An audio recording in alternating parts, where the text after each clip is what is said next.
Hello and welcome to the Week 13 preview episode of the Jefferson Madrinks Fantasy Podcast. As for the last couple of weeks, it's a two-man show. It's just me, and I'm joined by Ian Harrison. How are you, Ian? I'm good. How are you? Yeah, I'm good, mate. Weekend away, so I'm happy. I've just come back from 3 days in the sun, basically, in Benidorm, so I'm laughing. I feel like I've had a weekend away because I've not got to watch the Bengals because we're on a bye. So I feel refreshed and less angry. I thought this might have been the first pod in about 4 weeks where we didn't start talking about the Bengals to kick. Well, we're not going to. We're not going to. I'm just saying. To get a mention in there. I'm in a good headspace this week. Well, I was going to say we don't need to talk about the Bengals, and there's very little point talking about the Colts because that was about the most predictable score of the season. I thought that the Lions would just roll all over us, and they are looking really good. The Lions. Yeah, they are. They look really good. They can win in multiple ways. Yeah, and I think they probably got my favourite backfield nickname for Sonic and Knuckles. Yes, for Jameer Gibbs and David Montgomery. I love that. I'm all about that. It's a great nickname.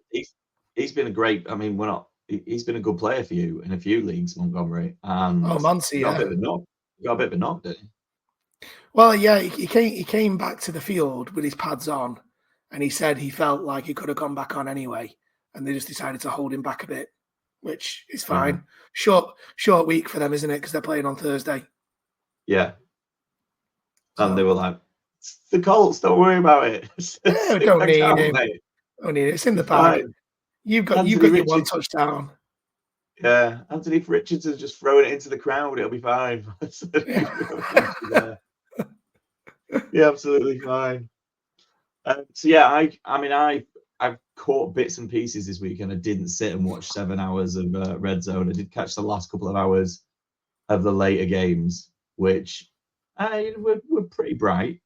The 49ers look done to me.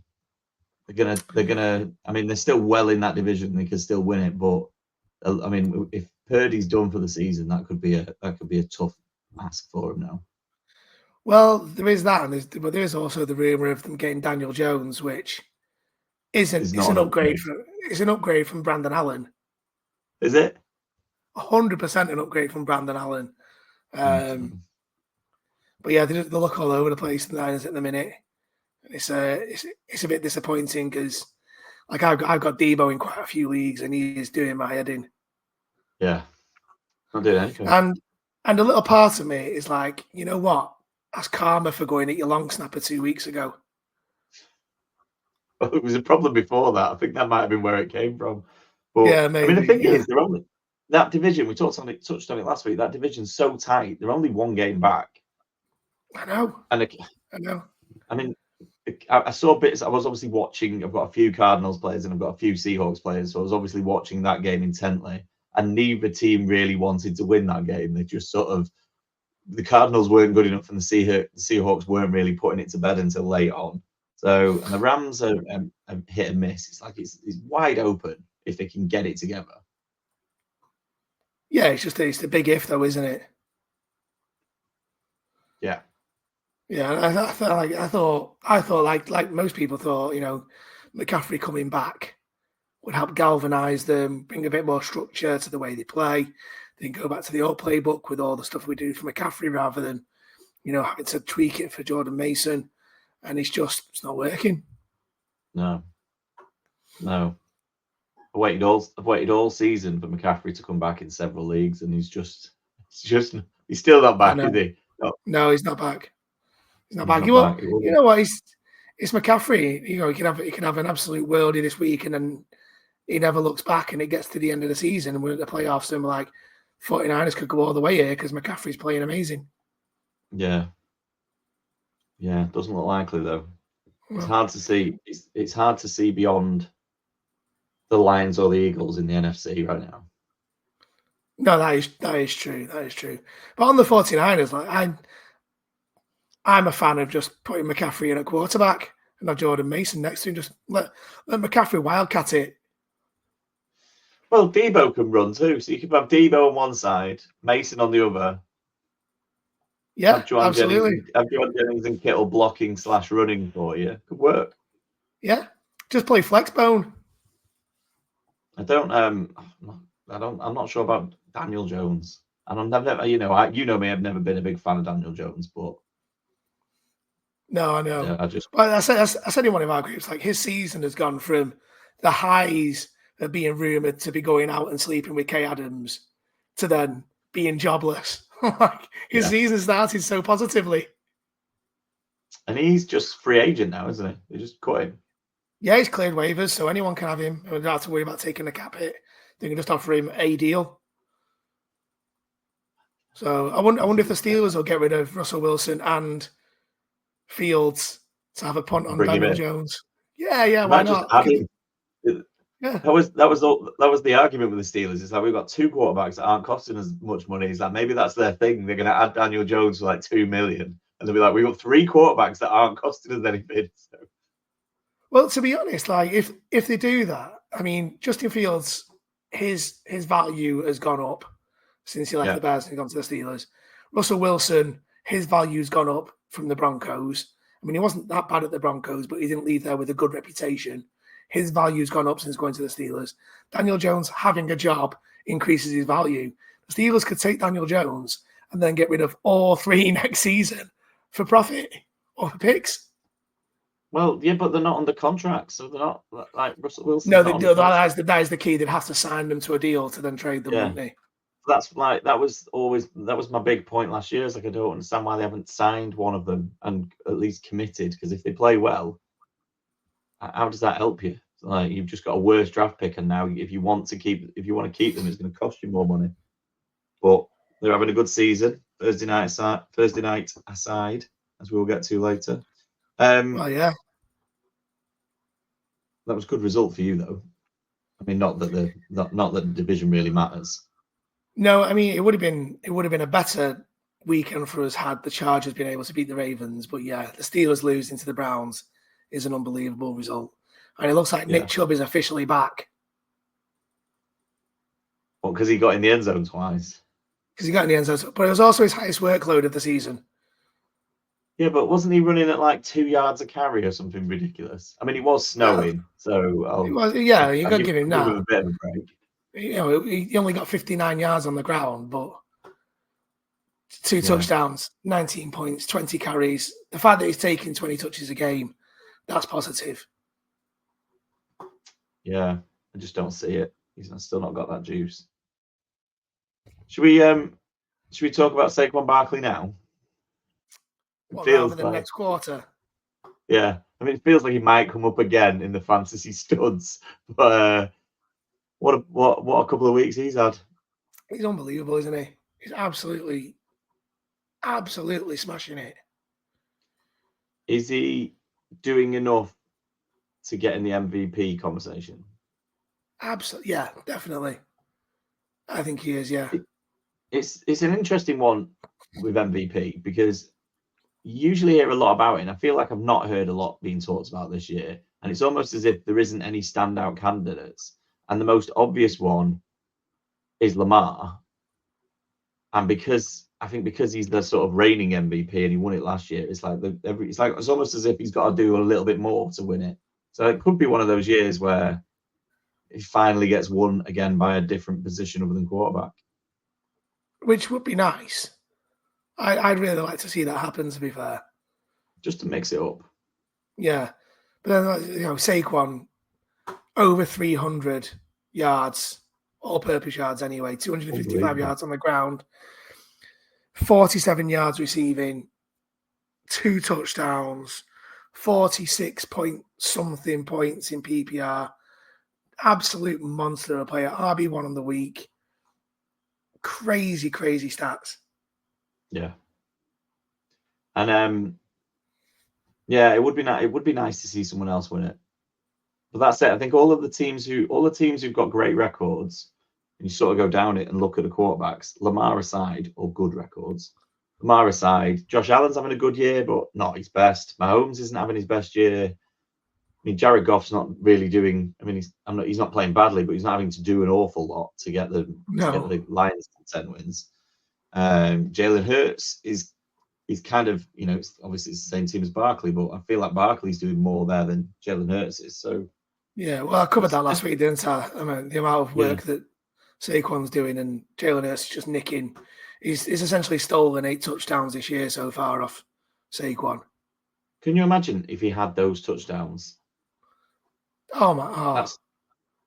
That's like if you haven't got this player, you can't win kind of territory. We're Yeah, back to that. It is, isn't it? Like every week when you look at who you're playing against, you're like, well, it's Saquon. I've got no chance. And we're pretty much at that point now, aren't we? Like you look at who you're playing against, and you see they've got Saquon, and you're like, oh god. Yeah, it's gonna be hard work. And I think that's it. You're taking the loss before they even kicked off. Yeah, if you've got him in your team, you've probably won you should have won the last 2 weeks. It's a bit like Jamar Chase. Was Chase the week before, where it's like if you had Jamar Chase, you probably won that week because it's like he's one player's doing enough, and that's what it all matters. I mean, the only problem is he going to keep this up for another 4 weeks to get you into the playoffs and fantasy wise into the play? If we talk fantasy football, is he going to do you enough to? Is he going to keep this going so that in the crucial weeks 15, 16, 17, he's still doing it? Yeah, you don't want to peak too early, do you? No, because that's it. We're all in leagues where you look at it and you go, the teams who went off like a train have slowed down. The teams who are now picking up speed might be picking up a bit too early. And then all of my teams that just plod through the middle don't ever look like they've got any speed. So, I'm just looking down the divisions earlier. The Bills look like they've got the East wrapped up. They're 4 ahead of the Dolphins. Dolphins are suddenly starting to play some good football. Yeah, they are. We will get to in the next round, but the Dolphins definitely. I mean, that we talked a lot about the East before. I know you didn't rate the Bills before the season. I think we all thought the Jets would be better than they have been, but I mean their season's over. It looks like Rodgers doesn't even want to play for them anymore. I don't think it's Rodgers not wants to play for them. I think they want rid. Yeah, they've had enough of it's a circus, isn't it? Yeah. The North is going to be the Steelers or the Ravens. Whoa. I still think the Ravens will find a way. But it'll be the Ravens. The Steelers have got half a game, I suppose, half a game advantage. There's no way. I mean, the Texans are only 7-5, and there's no way they're not winning that division. No. It's the most pathetic division in football and has been for quite some time.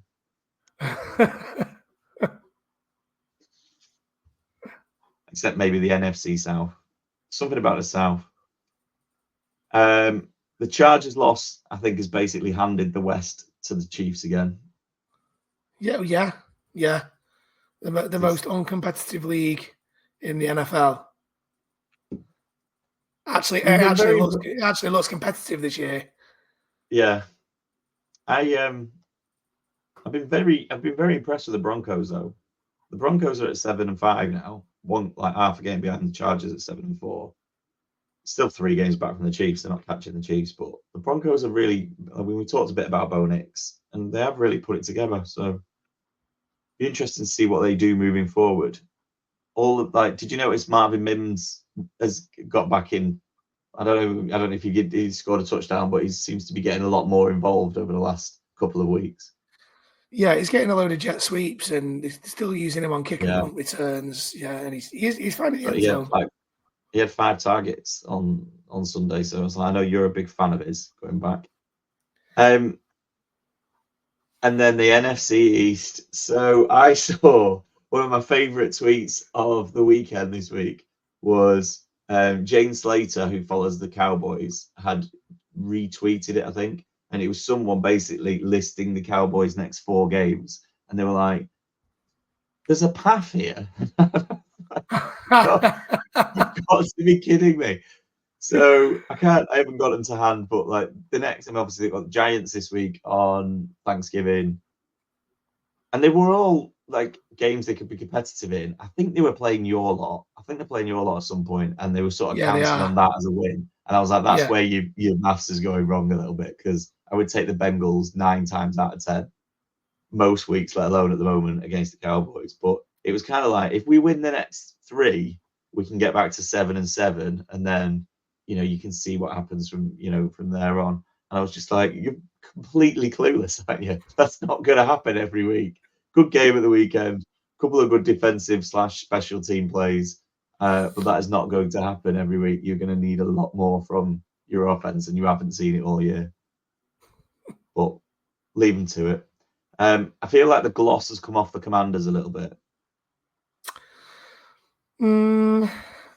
Yeah, it has.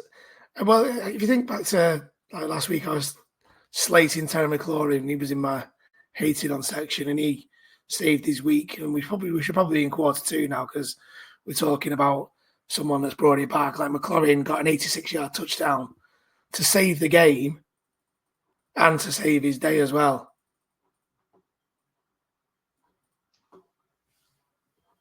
Should we move on then? Well, yeah, we already have. Just haven't pressed the button. Okay. We'll just carry on with quarter 2 without pressing the button. Yeah, there's lots of people watching, waiting for that graphic to fly across the screen. Yeah, McLaurin. Do you know what, McLaurin? We need to talk about McLaurin in a bit, because he's in my nightmare selection later on. So we'll okay. leave. But interesting. And we've talked about Barkley, but who else has done it for you this week? Trey McBride. Any tight end getting 15 targets has got a very decent chance of being tight end 1 on the week. And that's what McBride did, with 12 receptions for 133 yards. In a game, like, the Cardinals just look so meh, don't they? Yeah. Like, as much as we love, as much as you love Kyler Murray, he's just a bit. He's so frustrating, mate. I was going to put him in my duds, because I've played him in a few leagues, because I didn't have a choice, really, because that many players on bye. And I refused to, because I was like, I feel like Kyler Murray's either in the players that did really well for me or the players that did badly for me every week. He's having one of those seasons where it's either a really good game or it's a really bad game. And that's why it's frustrating, because the Cardinals looked really good. They didn't play last week because they were on bye. The week before, they looked really good. And I think more of the general public started buying into him, and then they just couldn't get anything going on Sunday. And I think the Seahawks defense is slightly better than people give it credit for, because I don't think they started the season well. But the Cardinals, it would not surprise me if they go into, I think they've got, I can't remember who they've got this week, but it would not surprise me if they go in on Sunday and then put up a load of points and beat somebody, because they're just that team. But yeah, Kyler Murray and any of the Cardinals, really, apart from Trey McBride, are pretty hard to trust from one week to the next. But yeah, Trey McBride, even Marvin Harrison Jr. I mean, is Marvin Harrison Jr. a bust? I don't think you can call him a bust. I hope not. I mean, I don't mind, because I don't think I've got him in a single league. Like, I never reached for him like people were reaching for him. I'm looking at our Dynasty League, which is half point PPR. He's wide receiver 26 on the year, which, as a rookie wide receiver, it's not the end of the world. You'd probably for how hyped up he was when he came in, you'd probably like him a little bit better than that.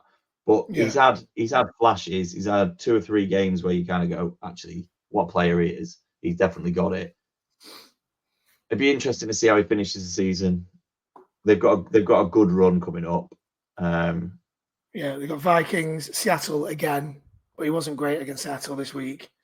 The Patriots, then at the Panthers, at the Rams, and finishing off with San Fran. But week 18 isn't going to matter for fantasy. No, but I think going back to Trey McBride, he's tight end 3 on the year, and he hasn't got a receiving touchdown yet. And he's got a couple of rushing touchdowns, though. Yeah, but he's got no receiving touchdown. That's pretty impressive numbers. And it's like you say, I mean, he was just getting absolutely spammed on Sunday because they couldn't get anywhere. And then Trey McBride just appears 5 yards downfield, completely free. Hello. So just give me the ball, and I'll see what I can do with it. But yeah, he was on my list too. What a player. He's a very good tight end to have. And if you've got him in Dynasty when he's only 25 years old, it's like that's what you want to see. Him or Brock Bowers, I think, are the two tight ends in Dynasty. If you've got one of them at the moment, that's where you're excited about that. Do you think I'm Brock going to go Bowers? with Do you think Brock Bowers is in with a shout of offensive rookie of the year, or is it only yeah, going to either Jaden Daniels or Bo Nix? Yeah, it's probably going to Jaden Daniels, but Brock Bowers should probably have a little bit more talk and going on about it. Like, you're probably the first person I've heard him mention it, but he should be involved in that conversation. Yeah, I think he should. He's having an unbelievable season. Yeah, I think sometimes it does make you realize that situations, when we're drafting people for fantasy, the situation they go in, and we talk about this, but the situation they go into can sometimes be more important than the actual quality of the player. In that, if he was, I mean, he's obviously a very good player and he's very talented, but let's say he'd been I'm trying to think who else drafted a tight end this year, but if he'd been, or a wide receiver, if he'd been drafted by the Bills, for argument's sake, let's say they didn't have Kincaid and he'd been drafted by the Bills, you've got so many options there. You just wonder whether he would be having the same sort of season and the same sort of impact, and we'd be talking about him in the same way. Whereas the Raiders are just like, we need to put all of this on somebody, and you're the best person we've got. So let's just make you number one. So mine is, I'm going to talk about a quarterback first, who I was 50-50 on whether he'd actually still be playing football at this point. So 5 or 6 weeks ago, in fact, it might have been more than that, about 8 or 9 weeks ago at this point, he got knocked out again and probably shouldn't be coming back and playing football. And the last few weeks, especially the last 2 weeks, he's been incredible. Tua is taking it to another level. Like this week, 317 yards and 4 touchdowns. No interceptions. Hasn't thrown about 7 touchdowns without an interception in the last 2 weeks. Just over 600 yards in 2 weeks. And all right, he's only playing the Raiders and Patriots, but still. You still got to do it. Like, not everyone's putting those numbers up against those teams. But what's interesting is that he's doing it pretty much without Tyreek Hill, because Tyreek Hill is contributing next to nothing to this offense. I mean, it's great news for you because I know you've got Jalen Waddle everywhere. Yes. Who went 8 of 9 for 144 yards and a touchdown. I have him on a lot of benches here, and I don't mind telling you. So he snuck into a couple of teams because it was so many teams. There were so many players on bye. But on the whole, if it was Jalen Waddle or someone else, I picked someone else. And that turned out to be the wrong decision. So. But then, like, the amount of volume that Jonnu Smith's getting is absolutely crazy. Yeah. Do we think... So, do you remember a couple of weeks ago, Tyreek Hill almost missed a game with an injury, and he was a game time decision, and it was his wrist, and he played, and he did okay, and he's just been doing kind of like averagely okay, if not slightly below okay since. Do we think he's injured and they're just trying to hide it in the hope that? I mean, if you've got Tyreek running around on the field, you've got to watch it. You've got a plan for that, haven't you? Well, yeah, obviously. I'm not entirely sure. I think he's injured. I think he's hurt. But Jonnu Smith's become the number one. You think he's hurt and he's thrown for 317 yards and 4 touchdowns? No, not Tua. Tyreek Hill. Oh, sorry. I thought you were talking about... No, Tyreek Hill almost... Sorry. Tyreek Hill almost missed a game. I was so confused. Tyreek Hill almost missed a game a couple of weeks ago. It was a Monday night decision, late decision. And I'm wondering whether they're just like playing him. They know he's hurt, so they're trying to sort of play around him, but they know if they play him, defenses have got to account for him, and therefore it opens up a little bit more space for Jonnu Smith and now Jalen Waddle. And it's all part of the strategy, as opposed to resting him and sending Odell Beckham out there. Right, I'm with you now, which I was so confused.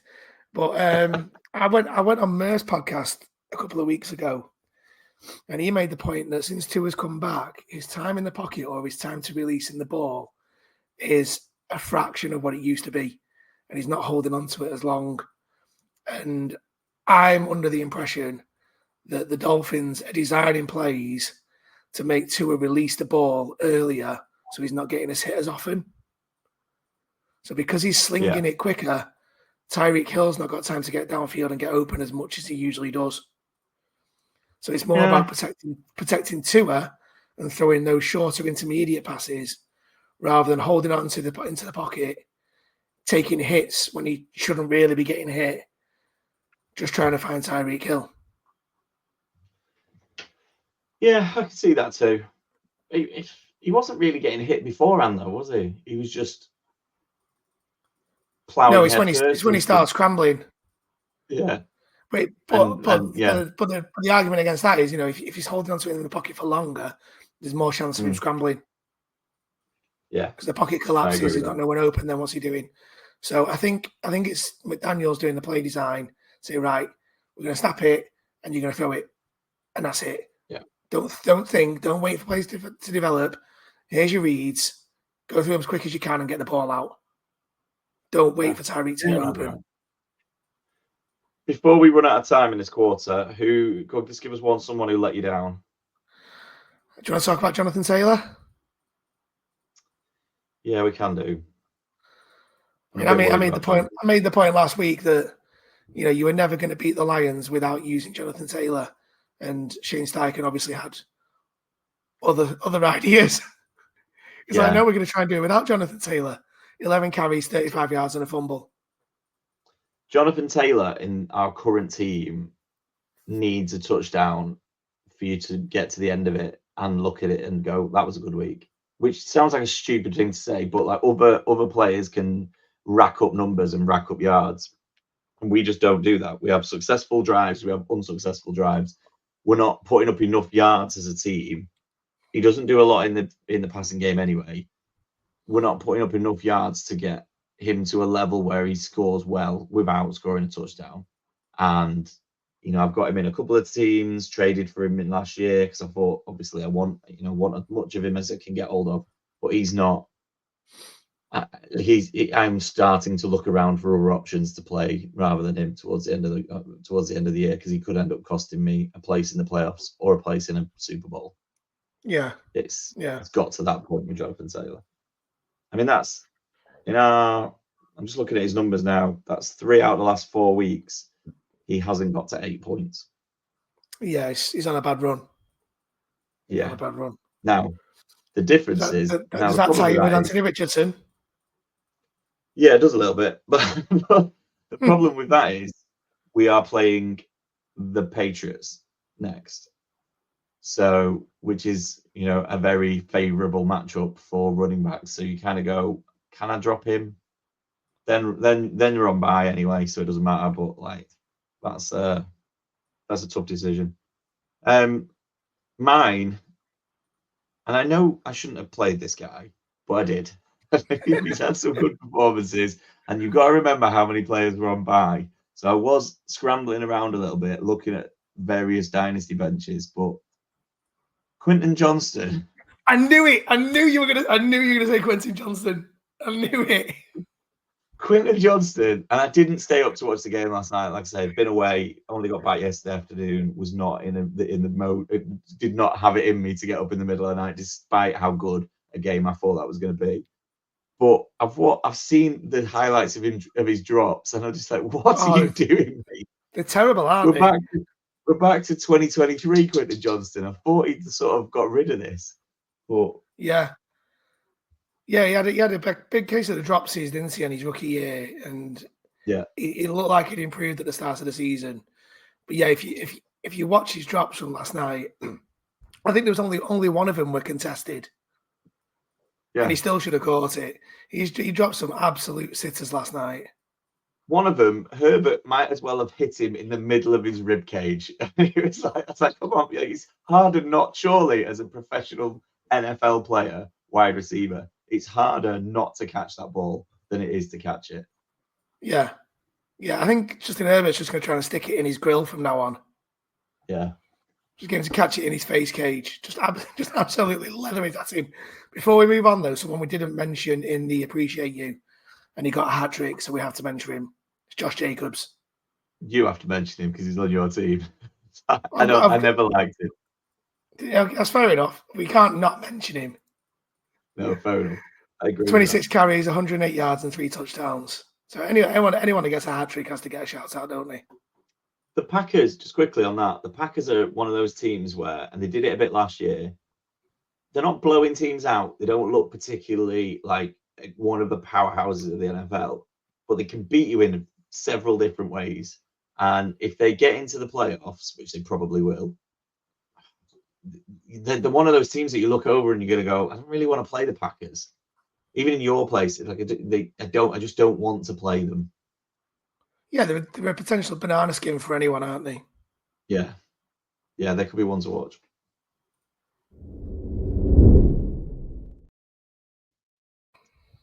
So game day, did I pick the captain? I picked the captain, and you picked the captain. Yeah, and I gave H David Montgomery. Who got top. Yeah, he's got a touchdown before he got injured. Yeah, I mean, he got 32.6 points as captain, which isn't bad, considering he only played just over half the game. Yeah.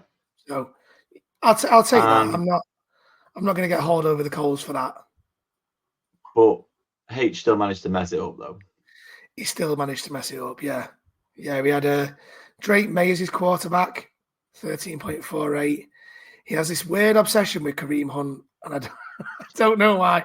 He keeps putting Kareem Hunt in his game day team, who only got 11.7. I mean, it's double figures, so it's just, nah. He did have Josh Jacobs in, though. Yeah. Well, there you go. That's a good shout. We didn't win any money, though, is where this is leading to. No. Yeah, Mike Evans, he went with Tank Dell, he went with his homer pick there.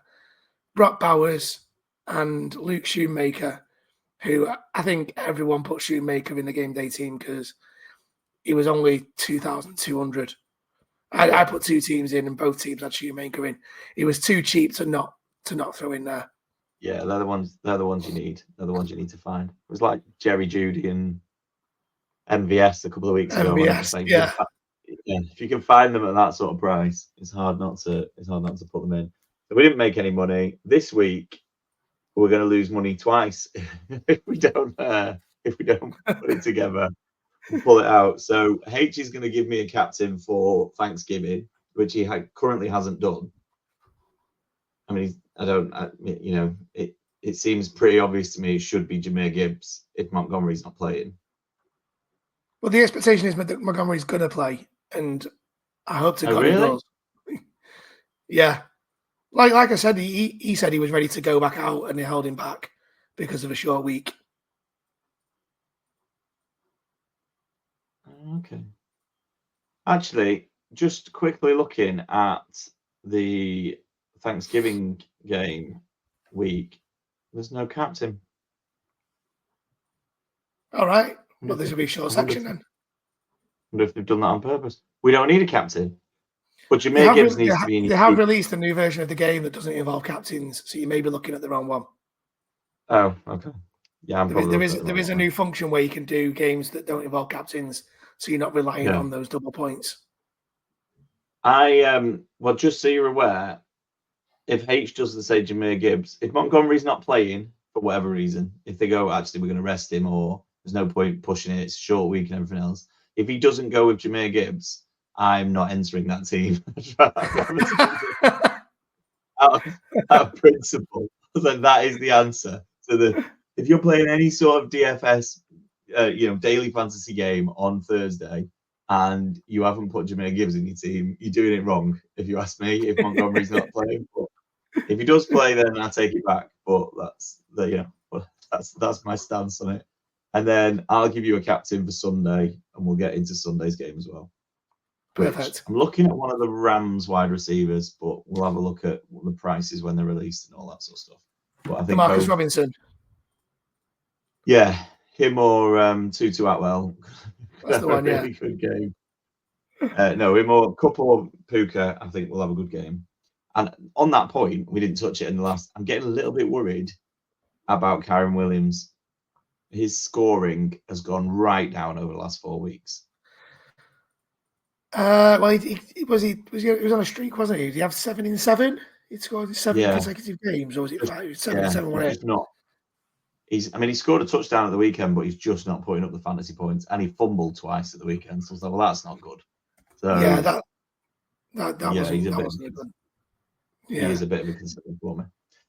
He's still getting the workload. It's not like he's giving up work to Blake Corum. He's still getting, upwards of 15 touches a game, carries anyway. Yeah. And then whatever targets he gets from checkdowns from Stafford. So it's not like he's not having work taken off him. He's just not producing. That's the bit that worries me. He hasn't had a target in the last 2 games, which I'm like, that's not what I signed up for. Where's the short targets? Isn't it weird though? All these players start underperforming after your trade deadline finishes. Yeah, in teams. The thing that upsets me is that I traded. I think I talked about this trade last week, so I won't go into too much detail. But I traded James Cook away to get George Kittle, and various other bits were involved in it. And the guy I traded with wanted Kyron Williams to start with, and I said no.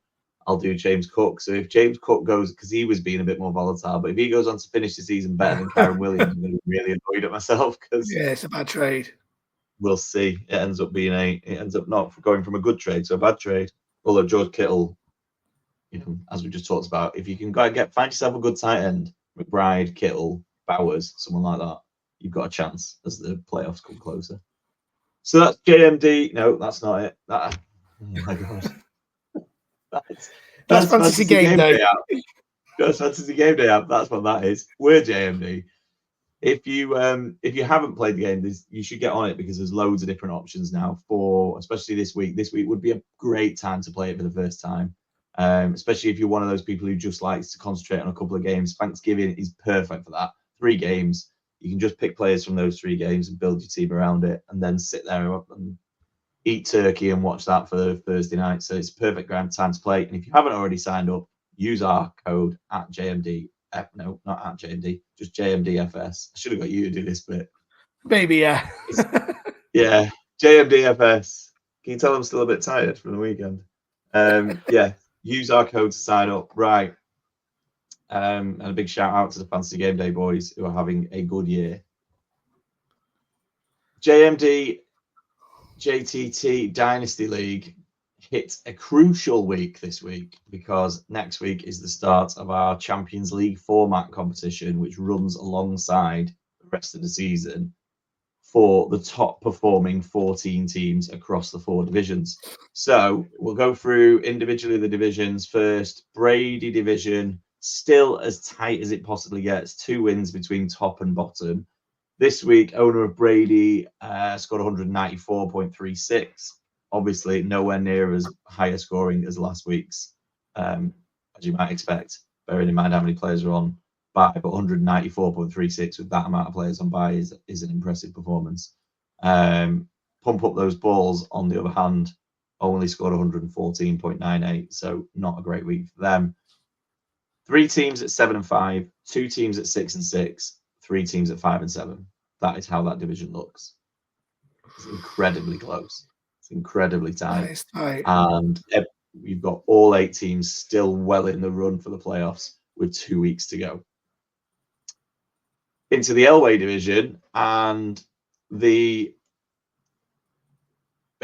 again, we're in one of those situations where it is quite tight, but in this division it's tight between 5 teams. So Team Suarez Power scored 172.74, which was the highest across the division. Team Chemburns failed to get to 100, just 98.24. He's one of the teams at 2 and 10, together with Team JTT Cup. But at the top of it, we've got 2 teams at 9 and 3, 2 at 8 and 4, and then Team Pestle is sat outside the playoffs at 7 and 5, which would be really riling me up if I was 7 and 5 and still sat a game back from a couple of other teams. So he really needs to win, possibly win both of the games that they've got left. But I mean, if you get to 8 and what will that be, 8 and 6 at the end of in 2 weeks' time, and you haven't made the playoffs, you're going to be upset. So you might need to win both of them to get through. In our division, in the Manning division, my division, top score goes to Can't Buy a Win, who didn't get the top score last week, but did put 200 points up in a win, and this week scored 181 in a win. So apparently he can buy a win. And the lowest score went to the last Waltz, who's gone from 10-0 to 10-2 in the last 2 weeks. Ooh. And is falling apart a little bit. So at all the wrong time. So that's bad news for the last Waltz. We've got 3 teams in the playoffs, yeah. So I joined Team Hungry Pablo and the last Waltz in the playoffs. I'm at 8-4 now after a win this week. So thank you very much, mate. So I'm in the playoffs, so that's good. Still that final place to play for. And in the Merino division, we have 2 teams leading the way. So Dynasty Cowboys put up 210.48, so going 200 points for the second week on the trot. So that's pretty impressive performance to move to 10-2. He's got Saquon, Team Dynasty Island. Sorry? He's got Saquon in his team, has he? I'm guessing so, yeah. I'm guessing any of these scores, all of those scores I've just read to you that are above 150, I'm guessing they've got Saquon in the team. Saquon got a quarter of the team points. Yeah, unbelievable. At the bottom of the Merino division, Team MKC Papa either went on holiday and forgot to move his team around, or has just given up because he can't make the playoffs, and had quite a few players missing and only scored 62 points, which I think is an all-time low. In fact, it's quite considerably an all-time low. But if you don't play a quarterback and 3 and a couple of running backs, that will happen to you. He's tanking so in that division, first overall pick. Yeah, that's not how it works, mate. You know, maximum points score. So you can't tank. Can't tank in this league. So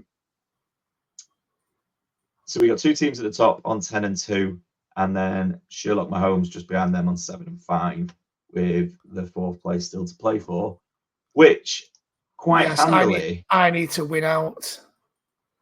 You are 6-6. Yeah, but I need. I'm 5-7, but I need to win both my last games. So I won this week to keep myself in with a shout, and I need to win my next 2 games to give myself a chance. Yeah, more than doable, mate.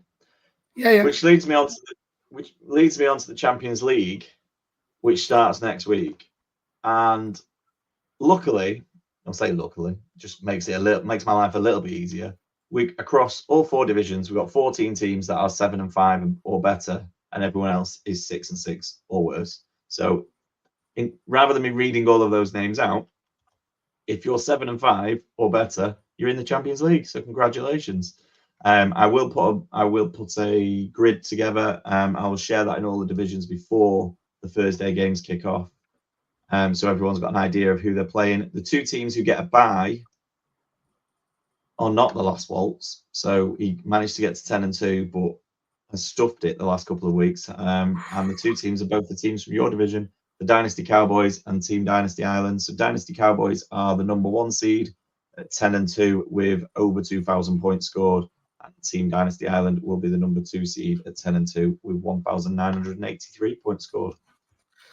So, yeah, I'll put all of that information into a graphic and share it on all the groups so everybody involved can see who's playing who and the route to the Dynasty Champions League Super Bowl in 4 weeks' time.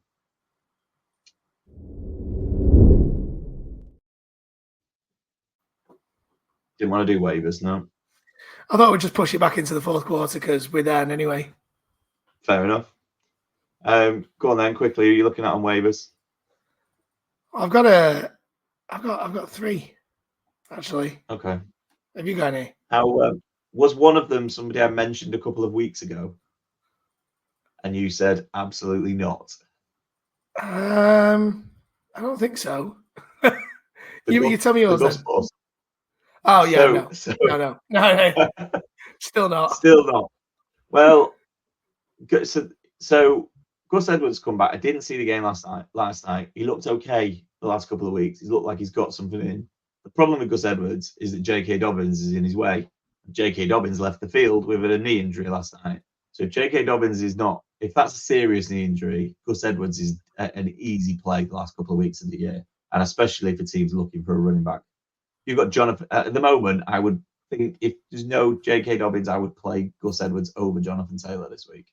That's how. Ooh, that is a big call. That's how negative I am about Jonathan Taylor. So right, maybe not this week. Patriots. But go on. Who have you got? So I said I've got 3. It's actually more like 5 because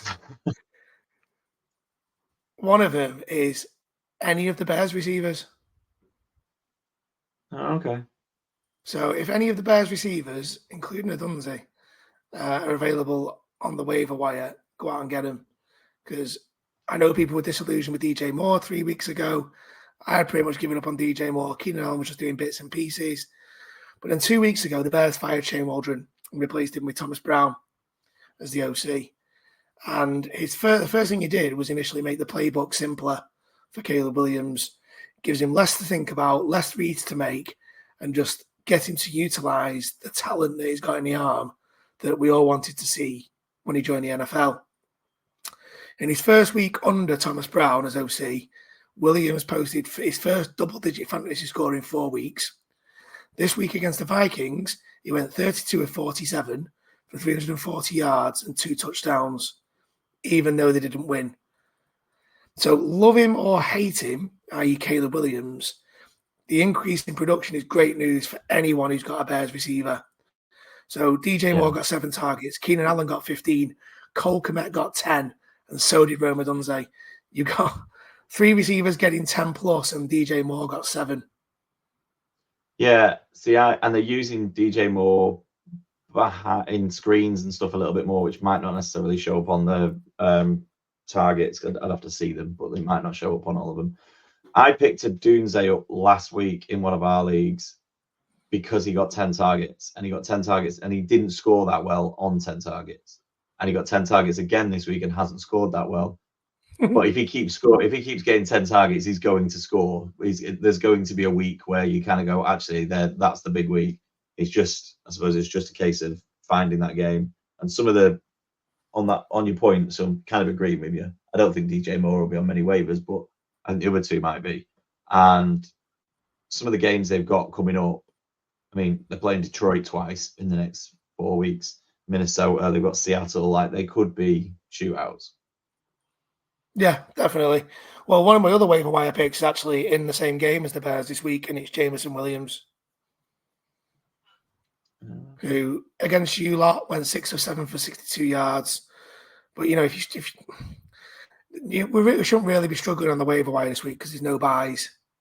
So if it's time to look ahead to next week when there's a few teams out, week 14, start picking up the receivers for them. And if you can get hold of Jameson Williams, he's got his explosive downfield threat, and he can turn a few receptions into a lot of yards.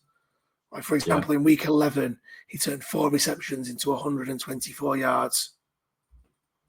I think that's the thing with him is kind of like, what do you need? Because he's a bit boom and bust. It's kind of, he's either going to go 1 for 17 yards or he's going to go 3 for 100 yards. And you're like, well, and a touchdown. And you're like, well, he is a bit boom and bust, but I agree. He's a good player. And I think down the stretch, they've got tough games that turn into shootouts. He could quite easily be used a little bit more. How do you feel about Noah Gray? He was our tight end roulette's first pick. All the way back to last season. All the way back to last season for tight end roulette, and Noah Gray was rubbish. But he keeps scoring. He scored 4 touchdowns in 2 games. So, I mean, he's only had 9 targets. He's not hit 100 yards over the last 2 weeks, but he's scoring touchdowns, and you just kind of go, well, it feels like one of those. He's either going to keep doing it, or I'm going to bring him in, and he's going to stop. He's going to stop doing it instantly. But there is that, you've got to pay attention. Yeah, I mean, it's clever from the Chiefs. It's like, well, Kelsey's being covered. So we're just going to spam Noah Gray in the red zone until people start covering Noah Gray. And then guess what we're going to do? Yeah. We're going to send it back to we're gonna do Kelsey. that to Kelsey. Okay. My only other one that I was going to mention is, and this is really deep leagues, and it'd have to be Superflex, is Tyrod Taylor. Oh, come on. And if I have made my caveat that it's really deep, but if you're looking for a quarterback, if they decide to move on from Rodgers, or Rodgers decides to move on from them, or whatever, Tyrod Taylor has shown that he can run an offense in the past. He's not a bad backup, and they've still got weapons. Garrett Wilson is a top receiver. Devontae Adams is a top receiver. Breece Hall is a very, very good top running back. Braylon Allen's a very good running back. It's like they've got options there. They've got players they can use. I think Tyler Conklin's a good player. So I think all you've got, I mean, we talked about this about Rodgers at the start of the year. All you've got to do is go in there and be efficient and average, and you will put up good numbers. And I think Tyrod Taylor could do that. So the implication there is that Aaron Rodgers isn't average. No, I don't think he has been. He is below average. I agree. I agree, mate. He's had too many games where he's just not done it. He doesn't click with them or whatever. I think sometimes a new quarterback comes in, gives them a bit of life. They want to go on a bit of a run just to give themselves something to feel better about towards the end of the season. It's a long shot, and it's a long shot for deep leagues. But I'm just saying, you look at the schedule and stuff, it could work. No, I agree with you. And like I made the point last week, like Aaron Rodgers, he just looks like he don't care anymore. He's totally given up. He's checked out. He just wants to go. And yeah, I said it in our group. I couldn't be happier about it, mainly because at Devontae Adams, he was an absolute bellend at the Raiders to force through his trade to the Jets just to play with Aaron Rodgers. After admitting to getting Jimmy Garoppolo fired last year in the receiver program, and now he's at the Jets having to play with Tyrod Taylor, and it's just chef's kiss. It's beautiful. Yeah. I think he's going to look at it. Wouldn't surprise me if he retired this year, because he's going to look at that and go, "What am I doing here? I'm suddenly going from one rubbish team to another." Whereas Aaron Rodgers will be like, "No, I'm coming back. I can do that." I think Devontae Adams has at least got a little bit more self-awareness to go, "This isn't working out. I don't want to play for a rubbish team unless the Chiefs offer him a cheap deal or something like that." I think he could be gone. My last waiver wire, is Devon Valet at the Broncos. Double-digit targets 3 weeks in a row, which has gone unmissed by most people, I think. And he's doing a great job of backing Courtland Sutton up, who is clearly the number one receiver. He's in the top 10. I saw someone since week 8, Courtland Sutton's wide receiver 2 on the season. That's how good he's been recently. Last week, yeah. So last week, Valet picked up 80 yards from 6 receptions off 9 targets against the Raiders. If you look at the state of the Broncos running game, 3 running backs, 19 carries between them this week, 57 yards, 0 touchdowns. You'd rather put your trust in Bo Nix throwing it around than any running back at the Broncos. Just lastly, I'm going to throw 2 more wide receivers out there. We mentioned MVS. He's worth mentioning because he was on a bye last week. People might have just either dropped him or just not thought about picking him up because he couldn't help them last week. So he's worth, we move on a week in the NFL, everyone gets forgotten about. And you mentioned this guy a few weeks ago, and he just keeps scoring every single week. Nick Westbrook-Ikhine is still available in some leagues, even though he scores a touchdown every week. It's just like, I think he's not scored in one of the last 7 weeks. He's just a guarantee, apparently. So he's worth looking at. Who's your selection nightmare? Right. So it's for a flex spot, and it's 1 of 3. So sorry to slap this on you, but it's Chase Brown versus the Steelers, Deebo Samuel at the Bills, or Zay Flowers versus the Eagles. Oh, that's tough. Who was the second one? Deebo at the Bills. So it's Chase Brown against Steelers, Deebo against Bills, Flowers against the Eagles. Not Deebo is my initial reaction. Fair enough. Chase Brown looked really good, didn't he? but it's the Steelers and it's a divisional game. Oh, that's a tough one.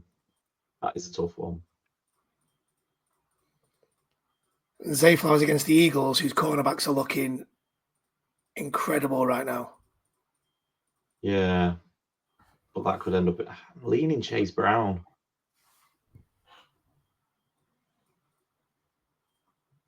The Steelers have been good, and the defense obviously leads the way. But it's not like you can't score points on them. Well, historically, we can't. we don't score often against the Steelers. I can't remember the last time we had a blowout with them. And that's the thing. The Steelers will never get blown out. They're too disciplined. Is it full PPR or half? Full. I would go Chase Brown. Right, got you. Because the game. So when I watched your game back, and God, everything moves on so quickly. And it was the game where I think they brought Herbert in. He might have even fumbled Chase Brown, or was it the game after that?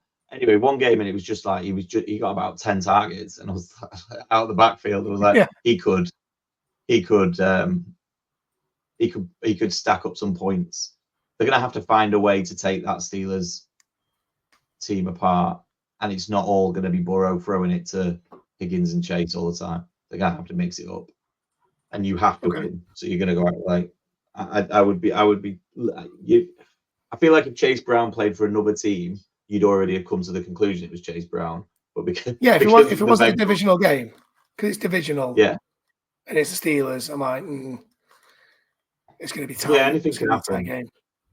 Well, the way you've got to look at that is anything can happen because it's a divisional game, but at the same time, there's a good chance the Steelers go in as favourites, as they did as they did last week. Like they were favourites against the Browns, and you see what happens in a divisional game. Like, I'd go Chase Brown just over Zay Flowers. I think you make it. The Zay Flowers was my automatic first reaction, but the Eagles have been really good in their secondary. So I think I'd go Chase Brown. It's a safer play. Cheers. So mine is 2 wide receivers, full PPR. It's one of these leagues where it's full PPR and tight end premium. So all my flex spots are like tight end. I've got good tight ends to play in the flex spots. So my 2 wide receivers that I'm between are Terry McLaurin against the Titans or Juwan Jennings at the Bills. And I feel like a couple of weeks ago this wouldn't have been a debate, but Juwan Jennings suddenly seems to be the 49ers go-to wide receiver. And McLaurin's fallen off. So on my selection nightmare, you were an instant no on Debo. But you're more positive on Juwan Jennings than you are Debo Samuel. Yeah, there's something about Debo at the moment. It just doesn't seem to be clicking for him. That's one of the reasons I'm a no on Debo. Is I think Juwan Jennings has moved higher up the pecking order.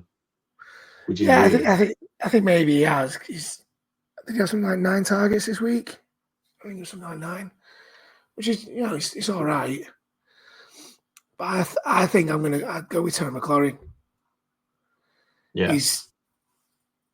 I know he was one catch away from having another bad game last week, but the fact that he did it to tie the game is absolutely clutch. And Jaden Daniels loves him, and he's bringing him back to his best.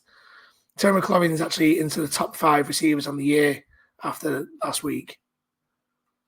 The top 10 list of wide receivers looks really odd this year, doesn't it? Well, it is. Well, your top 4. Your top 4 are Jamar Chase, Amon-Ra, CeeDee Lamb, Justin Jefferson. And then you got Terry McLaurin at 5, Garrett Wilson, Drake London, Jackson Smith and Jigba, which is weird. Yeah. Zay Flowers, Cortland Sutton. Yeah. It's odd. Right. I'd go with Terry McLaurin. And another reason being is that the Commanders might be without both Brian Robinson and Austin Eckler this week. Brian Yeah, Robinson went. he was Brian the, Robinson he left the field with an ankle injury, and Eckler's concussion looked. Have you seen that? He was yes, out cold. he was the other one. The other one I was going to mention for waivers was McNichol. Is it McNicholas? Something or Yeah, other. McNichols. Um, McNichols. yeah, he looked quite good. He's had a couple of decent games with when one or the other's been out. But if they're both out, he could put up good numbers. Yeah, and he just puts Terry McLaurin in line for a bigger game if both the starting running backs are out. Yeah, I agree. Okay. Before we move on to charity bets and predictions, I heard the JSN thing today. I didn't realize he'd made it up to wide receiver 7. And as much as I would rather H was here doing the podcast, I feel like over their form over the last couple of weeks, it would just be H talking for 40 minutes about JSN and Justin Herbert, and that's literally all our podcast would be. So it's like, hey, I feel like I'd spend the whole time having to cut him off, going, we know you like Justin Herbert and JSN. We need to move it on. Right, very quickly to finish us off. We didn't win any money last week because Shocker. nobody believed me when I said the Browns would win. I think we got more than that wrong, but that's by the by. It didn't matter post Thursday night.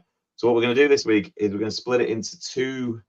There's a lot of games on, so we're going to split it into 2 3s. We're going to do the Thanksgiving games, and then we're going to do Friday, Sunday, Monday. So Thanksgiving is Bears at the Lions. Lions. The Bears are just finding ways to lose games. I think the Bears will make that a little bit more interesting than they would have done a few weeks ago. But I think the Lions, I can't see, especially at home in that dome. Giants, Cowboys. Cowboys. Yes, I agree. I don't know whether I'm not excited about watching that game in any way, shape, or form. But at least see, I am excited about it. Like, it won't be good football, but it'll be entertaining. Yeah, possibly. I do like Thanksgiving, partly because we've got, and we'll get onto it on Friday, we've got games, which is that first time in the year where you go, oh, we've got just one game at a decent time for a UK audience. So I do like Thanksgiving. And then the later one, I think, is the best game of the 3, Dolphins at Packers. Yeah, I'm going to take the Packers. Like we were saying before, the Packers are potential banana skins for everyone, and I think the Packers have got enough to do the Dolphins. I want to take the Dolphins, but I think you're right. I think the Packers will just have too much. If that's one of those games. If it was the other way around, if they're playing it in Miami, I'd be leaning Miami. But because they're playing it in Green Bay, and we're getting to that point of the year where the Dolphins have shown they don't really like playing in cold weather in November and early December. So that's Lions, Cowboys, Packers for Thanksgiving. And then Friday, we've got a game, the Raiders at the Chiefs. Well, that's an easy one, isn't it? Raiders. We're not getting a lot of value out of the Chiefs. I think the Raiders have got no Minshew as well by the looks of it. So they're planning on bringing Aidan O'Connell back for it. Yeah. So that's the Chiefs all day. 49ers at Bills. That's going to be the Bills. Yeah, agreed. And then Browns at Broncos on Monday Night Football. So that's going to be a Broncos win, but I really want a Browns win. Because that will help our wildcard chances. I think this could be the weekend. If you beat the Steelers and they beat the Browns beat the Broncos, I think it's game on then. Looked at your schedule, game on. Yeah. We need someone to start doing us favors, and I don't know whether the Browns will be that team.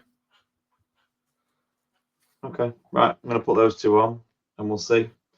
We'll see what comes of it. Good to see you, mate. Enjoyed that. Thanks to everyone for listening as always, or watching us on YouTube. It's always a joy. We've gone with very similar team colours today. Not that was planned in any way, shape, or form.